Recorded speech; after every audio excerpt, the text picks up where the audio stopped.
Hi friends, आज हम आधुनिक भारत के इतिहास का एक बहुत ही महत्वपूर्ण टॉपिक का नाम है हमारे 1857 की क्रांति। तो इस टॉपिक के बारे में काफी डिटेल से चर्चा करेंगे।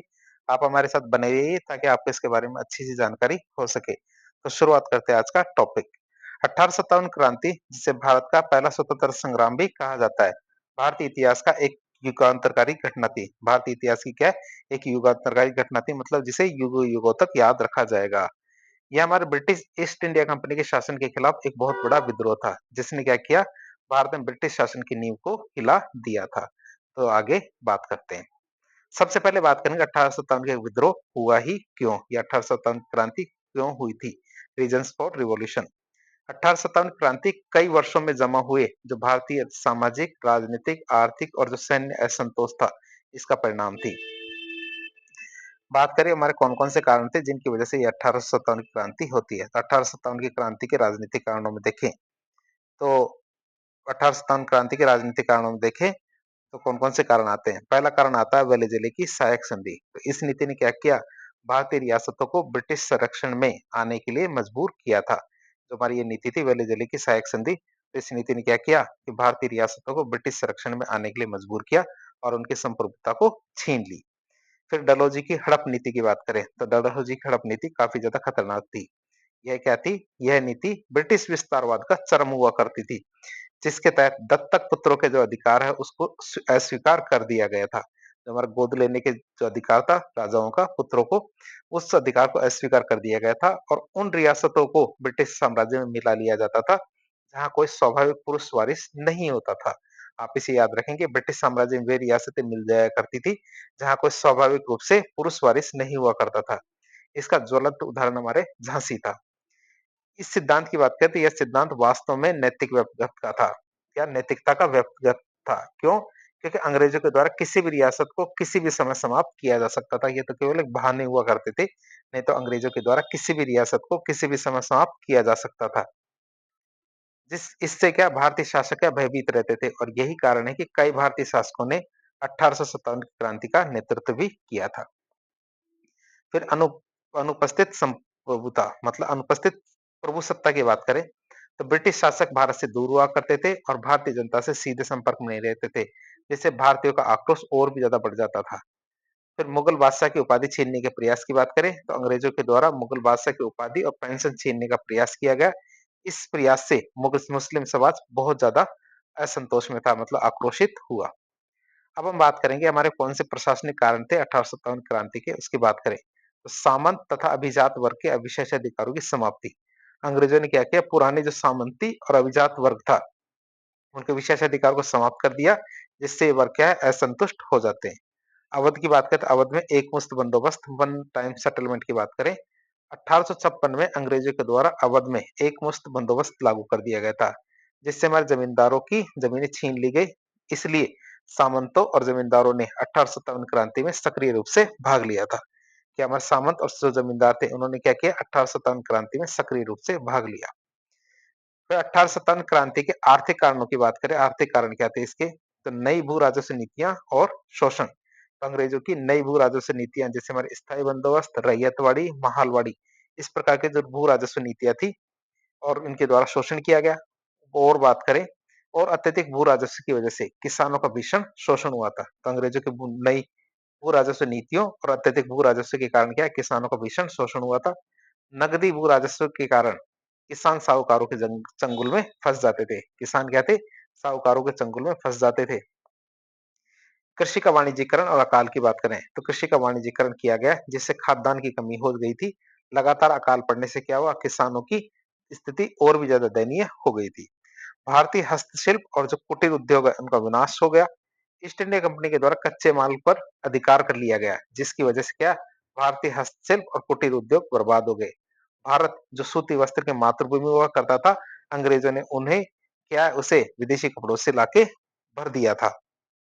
फिर विदेशी नीतियों में भेदभाव की बात करें, विदेशी के व्यापार नीतियों में भेदभाव की बात करें तो ईस्ट इंडिया कंपनी के द्वारा जो व्यापार नीतियां अंग्रेजों के पक्ष में बनाई गई थी, जिससे क्या? भारतीय व्यापार और वाणिज्य लगभग समाप्त जैसा हो गया था। जन सहभागिता की बात करें तो यही कारण है कि किसान, मजदूर और व्यापारी सभी ने 1857 की क्रांति में भाग लिया था। ऐसा कोई भी वर्ग नहीं था जिसने 1857 क्रांति में भाग ना लिया हो। 1857 की क्रांति की बात करें, तो उसके सामाजिक और धार्मिक कारण कौन-कौन से थे?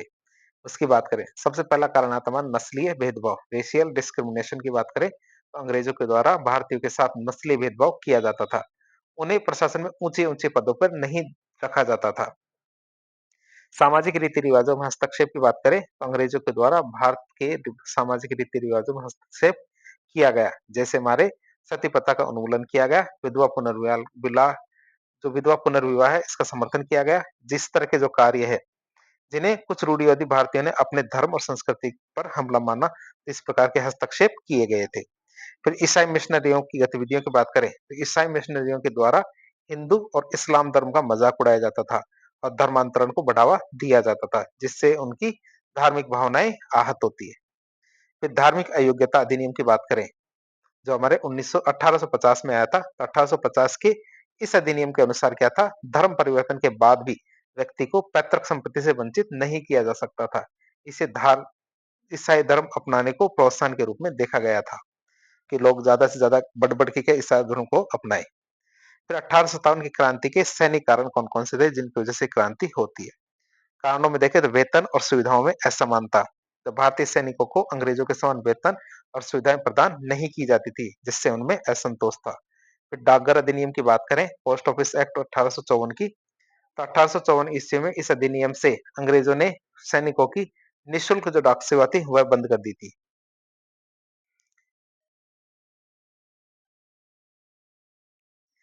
फिर आती है हमारा सामान्य सेवा भर्ती अधिनियम, जो हमारा जनरल सर्विस रिक्रूटमेंट एक्ट 1856 था, इसकी बात करें तो 1856 के इस अधिनियम के अनुसार सैनिकों की किसी भी स्थान पर नियुक्ति की जा सकती थी। जबकि भारतीय सैनिकों की बात करें, विशेषकर उच्च जाति के हिंदू थे, ये समुद्री यात्रा को क्या मानते थे, भ्रष्ट मानते थे। ये समुद्र की यात्रा नहीं करना चाहते थे। समुद्री यात्रा करने के बाद इनको क्या धर्म विरोधी माना जाता था। फिर 1857 क्रांति के तात्कालिक कारण, ऐसे कौन से कारण थे जिनकी वजह से 1857 क्रांति होती है? बात करें तो इसमें सबसे पहला कारण आता है चर्बी वाले कारतूस।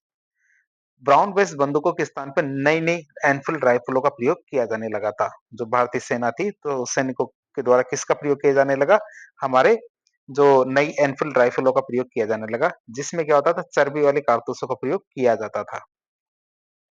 और इन कारतूसों की बात करें तो इन कारतूसों को इस्तेमाल करने से पहले दांतों से काटना पड़ता था और उनमें गाय और सूअर की चर्बी होने की अफवाह ने तो क्या किया, सैनिकों की जो धार्मिक भावनाएं थी उनको भड़का दिया और विद्रोह का ये तात्कालिक कारण बनता है। अब आप देख सकते हैं चित्र में चर्बी वाले कारतूस का चित्र। इसमें क्या है, चर्बी वाले कारतूस है। ये कारतूस इस प्रकार का हुआ करता था, जिसमें ऊपर वाला हिस्सा था ये वाला, जो आप चित्र में देख सकते हैं कि ये वाला हिस्सा था, ये वाला। इसको मुंह से, जैसे ये सैनिक है, मुंह से काटना पड़ता था, यहाँ से काटना पड़ता था। काटने के बाद जो गन पाउडर था ये वाला, ये इसके अंदर इस प्रकार से डाला जाता था। डालने के बाद इसे इस प्रकार से ठोका जाता था, तब जाके ये बुलेट होती थी, बुलेट इसके अंदर जमा हो जाती थी। तो इस तरह हम देख सकते हैं जो चर्बी वाले कारतूस थे, उसको किस तरह से मुँह से लगा के तोड़ा जाता था। इसमें क्या है, जो हमारे मुस्लिम समुदाय थे, वो उनकी धार्मिक भावनाएँ सूअर की चर्बी की वजह से, और हिंदू थे, उनकी धार्मिक भावनाएँ हमारे गाय की चर्बी की वजह से आहत हुई थी। बात करें क्रांति का आरंभ किस प्रकार हुआ और कहाँ से हुआ, उसकी बात करें तो बैरकपुर और मेरठ छावनी की बात करें तो 1857 क्रांति की चिंगारी दो प्रमुख छावनियों में भड़की थी। शुरुआत करते हैं बैरकपुर छावनी की। बैरकपुर छावनी में हमारे मंगल पांडे जी को याद किया जाता है। घटना की बात करें 29 मार्च 1857 को बैरकपुर में 34वीं नेटिव इन्फेंट्री के सिपाही थे हमारे मंगल पांडे। उन्होंने चर्बी वाले कारतूसों के खिलाफ विद्रोह कर दिया था। किसके खिलाफ? चर्बी वाले कारतूसों के खिलाफ विद्रोह कर दिया था। और इन कारतूसों को इस्तेमाल करने से पहले मुंह से खोलना पड़ता था, मुंह से काटना पड़ता था, जिसमें गाय और सूअर की चर्बी मिलने की अफवाह फैल गई, जिससे क्या हमारे हिंदू और मुस्लिम दोनों सिपाहियों की धार्मिक भावनाएं आहत होती है। हमले की बात करें तो मंगल पांडे ने ब्रिटिश अधिकारी बाग पर गोली चला दी थी और एक अन्य अधिकारी थे ह्यूसन, वे भी इस घटना में घायल हो जाते हैं। किसकी घटना में? ये हमारे मंगल पांडे के द्वारा की गई जो विद्रोह था उसकी वजह से। फिर सहयोग और विरोध की बात करें तो ईश्वरी प्रसाद नामक एक सैनिक ने क्या किया, अंग्रेजों को आदेश आदेश मानने से मना कर दिया। जो हमारी ईश्वरी प्रसाद नामक जो सैनिक थे, इन्होंने क्या किया, अंग्रेजों के आदेश मानने से मना कर दिया, जबकि हमारा शेख पलटो नामक सैनिक ने अंग्रेजों का साथ दिया था। आप याद रखेंगे शेख पलटू नामक सैनिक ने तो क्या अंग्रेजों का साथ दिया था और ईश्वरी प्रसाद नामक सैनिक ने अंग्रेजों का आदेश मानने से मना कर दिया था। अधिकारी की बात करें तो इस घटना के समय बैरकपुर छावनी के कमांडिंग ऑफिसर कौन थे? ईएसए या हैस से? परिणाम क्या हुआ? 8 अप्रैल 1857 को अंग्रेजों ने मंगल पांडे को फांसी की सजा दे दी, जिससे विद्रोह और भी ज्यादा भड़क जाता है। कुछ दिनों बाद हमारे ईश्वरी प्रसाद है, उनको भी फांसी की सजा दे दी जाती है। क्यों? क्योंकि उन्होंने भी अंग्रेजों का आदेश मानने से मना कर दिया था। शेख पलटू साहब है, उनको क्या है प्रमोशन मिलेगा, तो अंग्रेजों ने उनको पदोन्नति या प्रमोशन दे दिया, लेकिन बाद में उन्होंने के साथी थे, उन्होंने उसको कूट-कूट के मार-मार के पलट दिया, मतलब हत्या कर दी। अंग्रेजों ने 34वीं नेटिव इन्फेंट्री को बर्खास्त कर दिया, यानी कि उसके सभी सैनिकों को निकाल दिया और इधर-उधर कर दिया। इसके बाद आती है हमारी मेरठ छावनी। कौन सी छावनी आती है? मेरठ छावनी की बात करें तो विद्रोह की शुरुआत होती है हमारी 24 अप्रैल 1857 को। मेरठ छावनी के में थे 20वीं नेटिव इन्फेंट्री के 90 सैनिक। तो उन्होंने क्या किया? 90 सैनिकों ने चर्बी वाले कारतूसों के खिलाफ विद्रोह कर दिया। सैनिकों की संख्या कितनी थी? 90।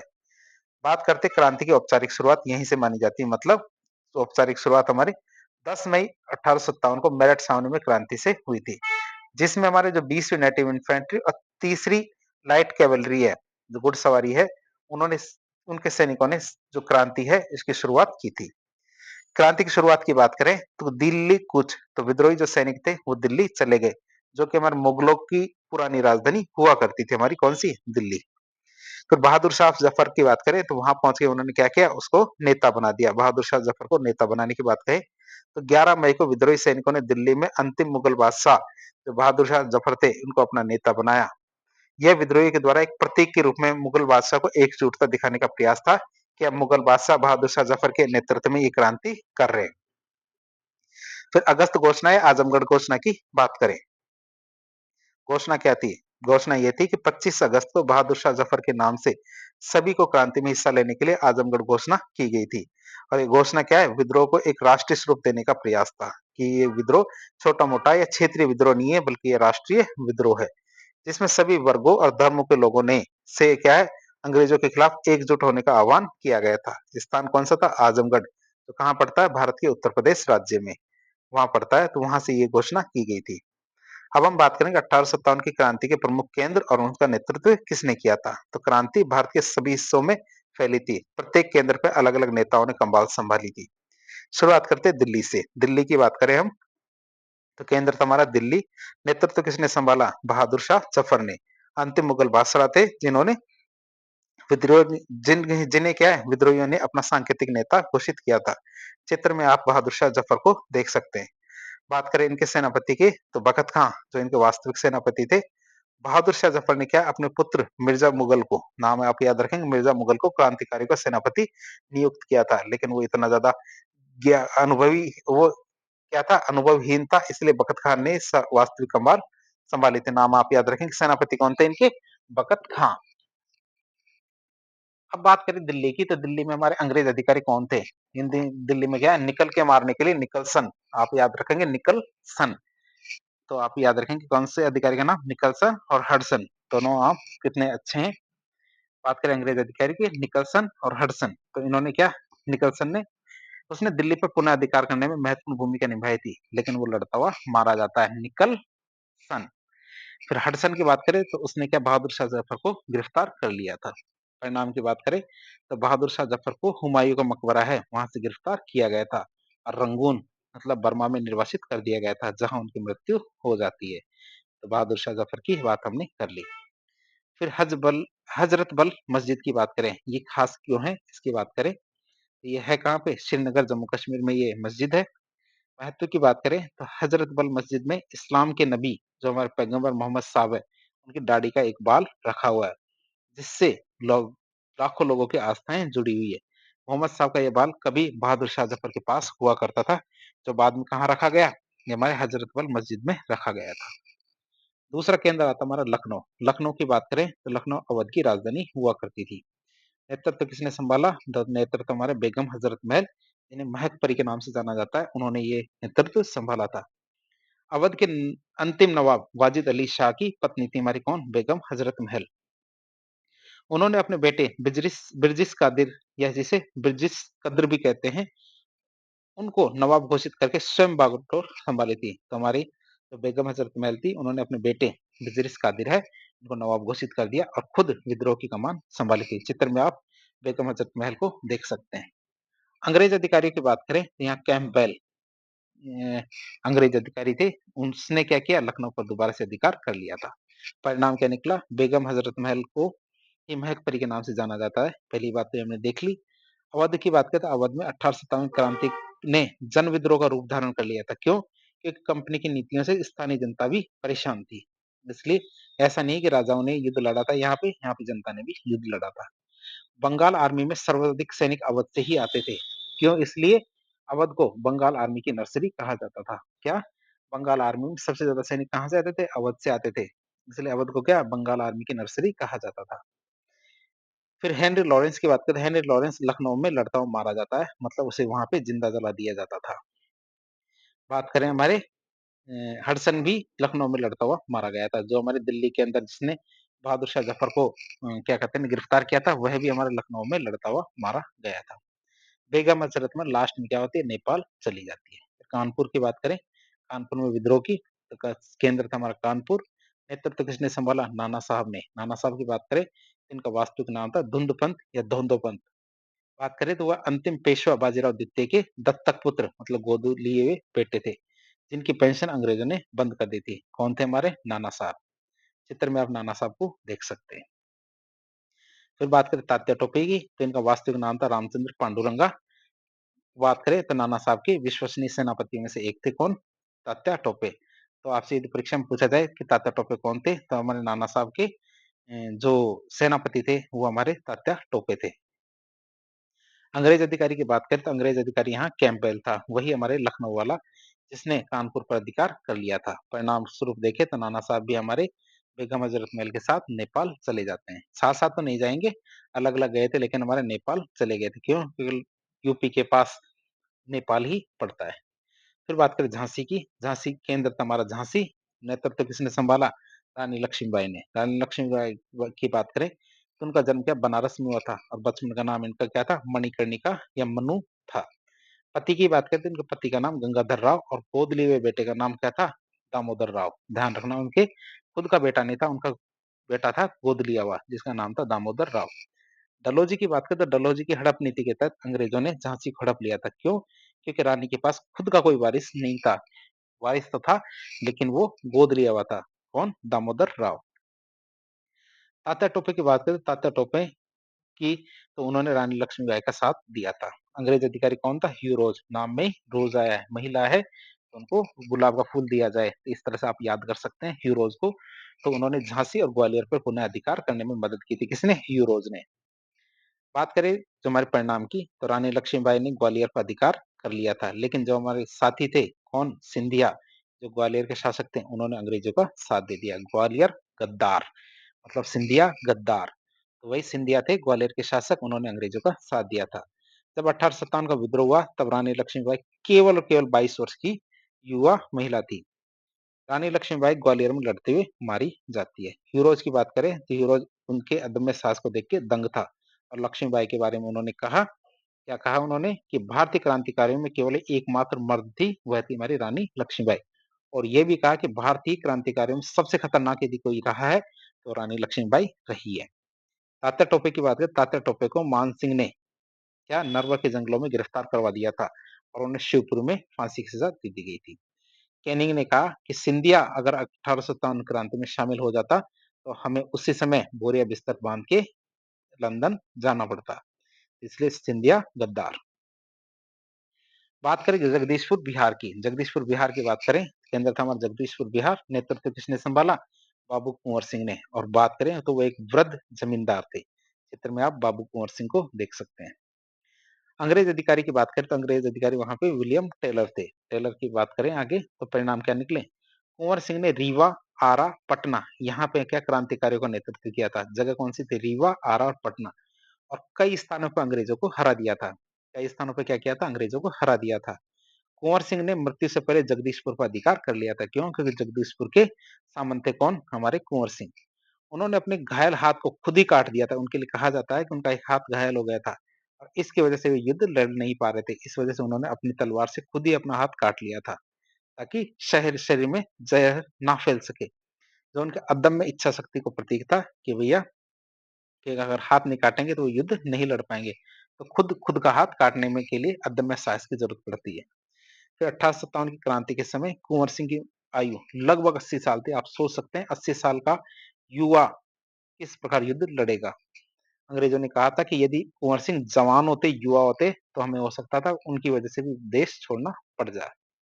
ये किसने कहा था? अंग्रेजों ने। अगला हमारा केंद्र आता है फैजाबाद। फैजाबाद की बात करें केंद्र की, नेतृत्वकारी थे हमारे मौलवी अहमदुल्ला शाह, जिन्हें हम किस नाम से जानते हैं? डंका शाह के नाम से भी जानते हैं। वो क्या है? एक कट्टर उपदेशक थे और अंग्रेजों के खिलाफ जिहाद का आह्वान किया था, अंग्रेजों को मारो और देश से भगाओ। कौन थे हमारे? डंका शाह या मौलवी अहमदुल्ला शाह। अंग्रेज अधिकारी थे वहां पे हमारे रेनाल्ड। रेनाल्ड की बात करें तो इसके क्या क्या परिणाम निकले बात करें तो 22वीं नेटिव इन्फेंट्री ने हमारे मौलवी अहमदुल्ला शाह को अपना नेता बनाया था। मौलवी अहमदुल्ला शाह ने क्या चिन्हाट की लड़ाई और उनमें हेनरी लॉरेंस को हराया था। तो मौलवी अहमदुल्ला शाह थे, उन्होंने क्या किया था? चिन्हाट की लड़ाई में हेनरी लॉरेंस को हरा दिया था। अंग्रेजों ने मौलवी अहमदुल्ला शाह पर 50,000 रुपए का इनाम घोषित किया था। उस समय आज से आप लगा सकते हैं पौने 200 साल पहले क्या बात रही होगी कि 50,000 रुपए का कितना बड़ा इनाम उनके ऊपर लगाया गया था। यदि जो उनको पकड़वाएगा उनको 50,000 रुपए मिलेंगे। बरेली की बात करें, बरेली केंद्र की नेतृत्व थे हमारे खान बहादुर खान।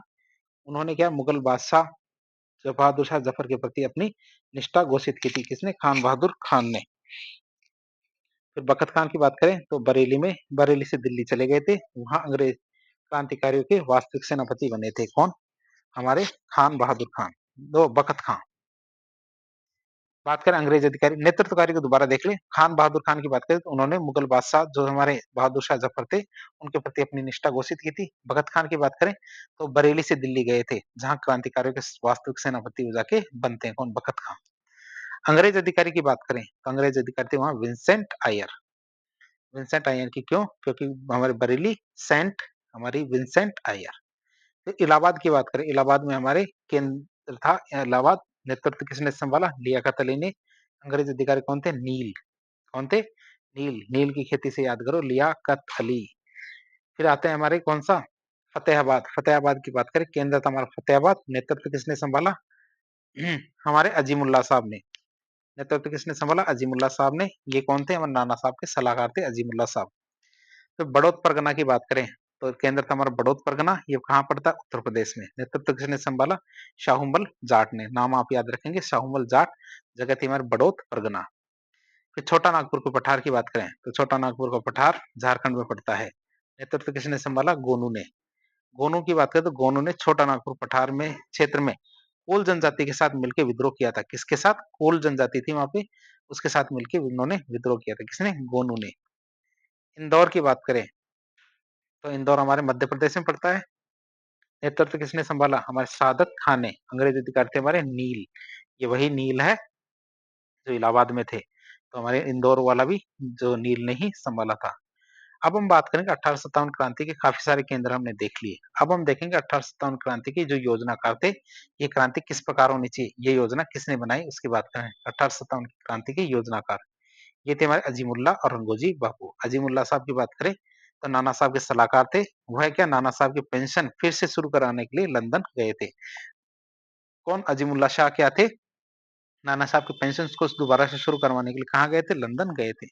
रंगोजी बापू की बात करें तो यह छत्रपति मतलब सतारा के राजा के अधिकारों की रक्षा करने के लिए क्या लंदन गए थे। दोनों को दोनों वहां जाकर मिलते हैं और ये क्रांति की योजना बनाते हैं। योजना की बात करें तो अजीमुल्ला और रंगोजी बापू ने लंदन में ही 1857 क्रांति की योजना बना ली थी। तिथि निर्धारण और वास्तविक शुरुआत की बात करें तो क्रांति का दिन 31 में तय किया गया था, लेकिन मेरठ में क्रांति 10 मई को शुरू हो गई थी, जिससे क्या हुआ? योजनाबद्ध तरीके से विद्रोह फैलने में कमी आती है। अब हम बात करेंगे 1857 क्रांति के प्रतीक क्या-क्या रहे हैं। उसकी बात करें, कई बार परीक्षा में आता है, जैसे कमल और रोटी या चपाती। कमल मतलब शुद्धता, विद्रोह और स्वतंत्रता का प्रतीक था, जो सैनिकों और राजाओं के बीच प्रसारित होता था। रोटी या चपाती की बात करें तो ये साधारण लोगों के बीच विद्रोह का संदेश फैलाने का एक गुप्त और प्रभावी तरीका था। रात के समय एक गांव का चौकीदार दूसरे गांव के चौकीदार को एक चपाती सौंपता था और जो बदले में चपातियां बनाता और उन्हें अगले गांव में भेजता था। ये ब्रिटिश अधिकारियों की नाक के नीचे पूरे ग्रामीण इलाकों में विद्रोह का संदेश फैलाने का एक अविश्वसनीय रूप से प्रभावी तरीका था, जिस पर वे कभी भी ध्यान नहीं दे पाए थे। चपाती वाला। अब हम बात करेंगे 1857 की जो क्रांति थी, इसका स्वरूप या प्रकृति किस प्रकार की थी? तो 1857 क्रांति के स्वरूप को लेके इतिहासकार काफ़ी ज़्यादा मतभेद में थे। जैसे हमारे लॉरेंस सीले साहब क्या कहते हैं? लॉरेंस सीले साहब ये कहते हैं कि ये सैनिक विद्रोह था। मतलब लॉरेंस सीले के अनुसार सैनिकों ने अपनी सेवा संबंधित शर्तें और चर्बी वाले कारतूसों के खिलाफ विद्रोह किया था। इस बात की आलोचना की जा सकती है। कैसे? ये मत सही नहीं है। क्यों? क्योंकि क्रांति में गैर सैनिक जो तत्व थे, वो भी शामिल हुए थे। क्रांति के बाद साधारण जनता को भी फांसी की सजा दी गई थी। अधिकांश भारतीय सैनिक अंग्रेजों की तरफ से ही लड़ रहे थे, न कि अंग्रेजों के खिलाफ। अंग्रेजों के लिए 1857 क्रांति को सैनिक विद्रोह बताना एक चाल थी, ताकि उनका जो तथाकथित अच्छा शासन था, उस पे कोई प्रश्न ना लगा सके। कोई ये ना कहे कि उनका शासन खराब था। फिर टी आर होम्स की बात करें, वो क्या कहते हैं कि ये कहते हैं कि सभ्यता और बर्बरता के बीच में संघर्ष था। ये बात भी गलत है। इसकी आलोचना कैसे करें? क्योंकि क्रांति के दौरान जितनी बर्बरता भारतीयों ने दिखाई थी, उससे ज्यादा बर्बरता तो हमारे अंग्रेजों ने दिखाई थी।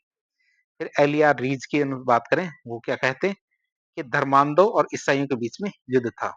आउटरम और टेलर साहब क्या कहते हैं? हिंदू और मुस्लिमों के बीच में षड्यंत्र था। हिंदू और मुस्लिम दोनों ने मिलकर षड्यंत्र किया था। फिर बेंजामिन डिजरेली की बात करें, तो ये साहब कहते हैं कि ये राष्ट्रीय विद्रोह था।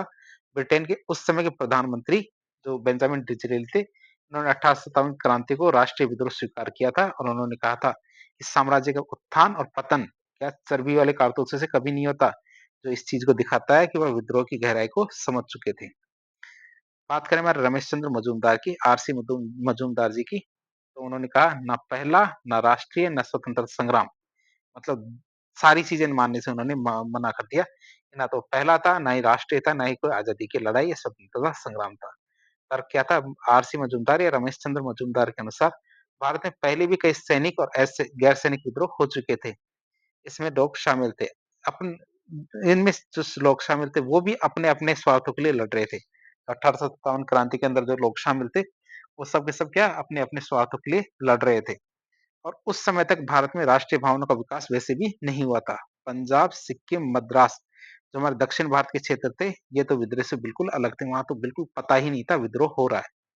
उनकी एक पुस्तक थी, पुस्तक का नाम था the sepoy mutiny and revolt of 1857। फिर आता है सुरेंद्रनाथ सेन। सुरेंद्रनाथ सेन की बात करें, तो सुरेंद्रनाथ सेन आरसी मजूमदार के तर्कों का जवाब देते हुए कहते हैं कि विश्व की किसी भी क्रांति में वहां का पूरा देश शामिल नहीं होता, बल्कि देश और समाज का एक बड़ा तबका ही क्रांति करता है। चूंकि 1857 क्रांति की बात करें, तो 1857 क्रांति में भी ऐसा ही होता है, इसलिए यह एक सफल विद्रोह माना जाना चाहिए। हालांकि वो मानते थे कि उस समय तक भारत में राष्ट्रीय भावना का विकास नहीं हुआ था, फिर भी सभी क्रांतिकारियों का एक साथ दिल्ली पहुंचना, बहादुर शाह जफर को अपना नेता मानना और उनके नाम से विभिन्न तरह की घोषणाएं करना, जैसे आजमगढ़ घोषणा थी, और साधारण जनता का क्रांति में शामिल होना, इन सब चीजों से पता चलता है कि उस समय भारतीयों का एकमात्र लक्ष्य अंग्रेजों को बाहर निकालना था। निष्कर्ष के रूप में देखें, तो सुरेंद्रनाथ सेन ने ठीक ही कहा था कि 1857 क्रांति सैनिक विद्रोह से कुछ ज्यादा, लेकिन राष्ट्रीय स्वतंत्र संग्राम से थोड़ी सी कम थी। उनकी पुस्तक थी 1857। आधिकारिक इतिहासकार की बात करें, तो सुरेंद्रनाथ सेन 1857 क्रांति के आधिकारिक इतिहासकार है। तो वीर सावरकर साहब की बात करें, तो उनका मत था, वीर सावरकर के अनुसार 1857 क्रांति निश्चित रूप से क्या भारत का पहला स्वतंत्रता संग्राम या स्ट्रगल था। पुस्तक थी उनकी Indian war of independence of 1857। निष्कर्ष के रूप में देखें, तो निष्कर्ष में हम कह सकते हैं कि 1857 क्रांति सैनिक विद्रोह से प्रारंभ हुई थी, लेकिन बाद में राष्ट्रीय स्वतंत्र संग्राम में बदल गई थी। यह विद्रोह ब्रिटिश शासन के खिलाफ भारतीय की एकजुटता और प्रतिरोध का एक महत्वपूर्ण प्रतीक बन गया था। अशोक मेहता की पुस्तक थी कौन सी? The great rebellion. इसकी कोई खास पुस्तक कौन सी थी? Great rebellion. अब हम देखेंगे 1857 क्रांति की असफलता के पीछे कारण क्या-क्या रहे हैं। तो कारणों की समीक्षा करें, 1857 क्रांति भारतीय इतिहास की एक बहुत ही महत्वपूर्ण घटना होने के बावजूद कई कारणों से अपने उद्देश्य को प्राप्त करने में विफल रही थी। इसके पीछे के क्या-क्या कारण है? पहला कारण आता है सीमित भौगोलिक विस्तार। क्रांति की बात करें, क्रांति मुख्य रूप से बंगाल, उत्तर प्रदेश, बिहार जैसे क्षेत्रों तक ही सीमित रही थी। बात करें मद्रास, बंबई, पंजाब जैसे महत्वपूर्ण क्षेत्र इसमें काफी पीछे रह गए थे, जिसने इसके समग्र प्रभाव और शक्ति को सीमित कर दिया था। बात करें योग्य नेतृत्व का अभाव, तो भारतीय विद्रोहियों में सक्षम और एकजुट नेतृत्व की कमी थी। बहादुर शाह जफर और नाना साहब जैसे जो व्यक्ति सामंती व्यवस्था के प्रतिनिधि थे और अंग्रेजों द्वारा पहले ही पराजित किए जा चुके थे, जिससे वे एक व्यापक क्रांति का नेतृत्व करने में कम प्रभावी साबित हुए। तो भविष्य की योजना रणनीति का अभाव। तो विद्रोहियों के पास भविष्य के लिए एक समग्र दृष्टिकोण और एक सुविचारित रणनीति का अभाव था। एक सुसंगत योजना की इस कमी ने क्या किया? असंगठित प्रयासों और अंततः हार में योगदान दिया था। फिर विद्रोहियों के लिए अपर्याप्त संसाधन की बात करें तो संसाधनों के मामले में भारतीय विद्रोही अंग्रेजों की तुलना में काफी ज्यादा पीछे थे। यहाँ अंग्रेज तोपे और बंदूकों को इस्तेमाल कर रहे थे, वहीं भारतीय मुख्य रूप से तलवारों और भालों से लड़ रहे थे, जिससे उन्हें गंभीर नुकसान हुआ था। भारतीय शासकों के द्वारा अंग्रेजों का समर्थन की बात करें तो कई भारतीय राजाओं और जमींदारों ने अंग्रेजों का साथ दे दिया और कंपनी को विद्रोह को दबाने में सक्रिय रूप से भूमिका निभाई थी। लॉर्ड कैनिंग ने प्रसिद्ध रूप से टिप्पणी की थी कि राजाओं ने इस तूफान में तरंग रोधक का काम किया था। राजाओं ने हमारी तरफ इनके विद्रोह को कम करने का प्रयास किया था। किसने कहा था? हमारे कैनिंग ने। बात करें भारतीय सैनिकों की अंग्रेजों के प्रति वफादारी की, तो चर्बी वाले कारतूसों के तत्काल ट्रिगर के बावजूद कि तुरंत विद्रोह इसी वजह से शुरू हुआ। बड़ी संख्या में भारतीय सैनिक वफादार रहे, फिर भी अगर अंग्रेजों की तरफ से ही लड़ते रहे। बेहतर अंग्रेज सेनापति की बात करें, अंग्रेजों के पास अधिक सक्षम सैन्य कमांडर थे, जैसे हमारे निकलसन, हैवलॉक, आउट्रम, कैम्पबेल, इस तरह के हमारे सेनापति अंग्रेजी, जिन्होंने अपनी सेनाओं का प्रभावी ढंग से रणनीति बनाकर नेतृत्व किया था। फिर अंग्रेजों के लिए अनुकूल अंतर्राष्ट्रीय स्थिति, तो यह समय क्या अंग्रेजों के लिए बहुत ज्यादा उपयुक्त था। क्यों? क्योंकि क्रिमिया और चीन के युद्ध पहले ही समाप्त हो चुके थे, जिससे वो अपना पूरा का पूरा ध्यान और संसाधन भारत में विद्रोह को चलने में लगा पाए। अंग्रेजों के द्वारा क्रूर दमन की बात करें तो अंग्रेजों ने विद्रोह को क्रूरता से दबा दिया था, जिससे आम जनता को सक्रिय रूप से विद्रोह में शामिल होने से रोका जा सका। विदेशी विदेशी सहायता प्राप्त करने में विफलता की बात करें तो भारतीय विद्रोही किसी भी विदेशी सहायता को सुरक्षित करने में असफल रहे थे, जिससे वे ब्रिटिश साम्राज्य की ताकत के खिलाफ अलग थलग पड़ गए थे। विद्रोह में समन्वय की कमी की बात करें तो विद्रोही समूहों के बीच उचित समन्वय की महत्वपूर्ण कमी थी। जो हमारे विद्रोही थे, तो विद्रोही समूह के बीच में क्या समन्वय बिल्कुल नहीं था। अकाल और बिखरा हुआ विद्रोह की बात करें तो विद्रोह मई में शुरू होने वाला था, लेकिन यह मेरठ में 10 मई को समय से पहले ही शुरू हो गया था। बाद में यह अलग अलग समय पे अलग अलग स्थानों पर भड़का, जिससे क्या अंग्रेजों को विद्रोह को एक एक करके आसानी से दबाने का मौका मिल गया था। फिर रेल और तार सेवाओं की का अंग्रेजों को लाभ की बात करें तो मौजूदा रेल और जो तार सेवाएं थी, उन्होंने अंग्रेजों को सैनिकों को जल्दी से स्थानांतरित करने और संवाद बातचीत करने में महत्वपूर्ण भूमिका निभाई थी, जिससे उन्हें एक अलग फायदा मिला। फिर राष्ट्रीय भावना का अभाव की बात करें तो विद्रोहियों में एक मजबूत राष्ट्रवादी भावना का सामान्य अभाव था। जो क्या था, हमारे अक्सर एकीकृत राष्ट्रीय कारण की बजाय अपने व्यक्तिगत हितों के लिए लड़ते थे। अब हम देखेंगे 1857 क्रांति के प्रभाव, परिणाम या महत्व के बारे में बात करें तो अपनी असफलताओं के बावजूद 1857 की क्रांति के या विद्रोह के भारतीय उपमहाद्वीप पर गहरे और स्थायी परिणाम हुए थे। जैसे कंपनी शासन का अंत हुआ और सीधे ब्रिटिश ताज का शासन शुरू हुआ। बात करें इसकी तो सबसे महत्वपूर्ण परिणाम, भारत में ईस्ट इंडिया कंपनी के शासन का अंत होता है। भारत का शासन सीधे ब्रिटिश ताज को, मतलब भारत सरकार अधिनियम 1858 के अंतर्गत स्थानांतरित कर दिया जाता है। किसको? ब्रिटिश ताज को।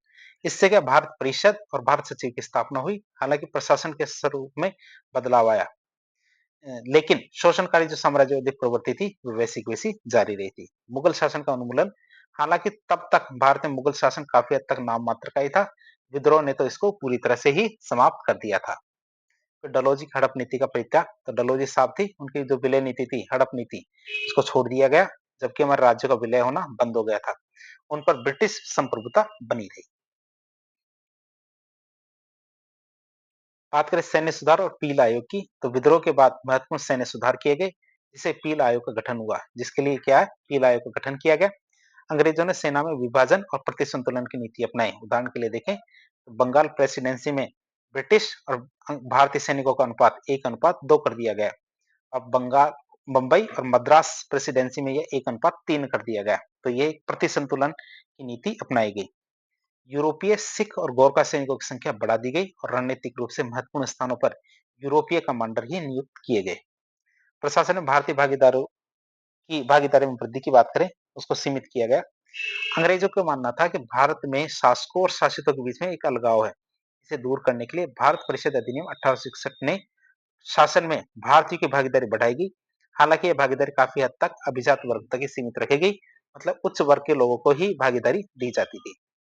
फिर महारानी विक्टोरिया की घोषणा की बात करें तो 1 नवंबर 1858 को महारानी विक्टोरिया ने घोषणा की, जिसमें घोषणा की गई थी कि भारतीयों के साथ किसी भी प्रकार का कोई भेदभाव नहीं किया जाएगा। इसे लागू करने के लिए सिविल सेवा अधिनियम 1861 को पारित किया गया।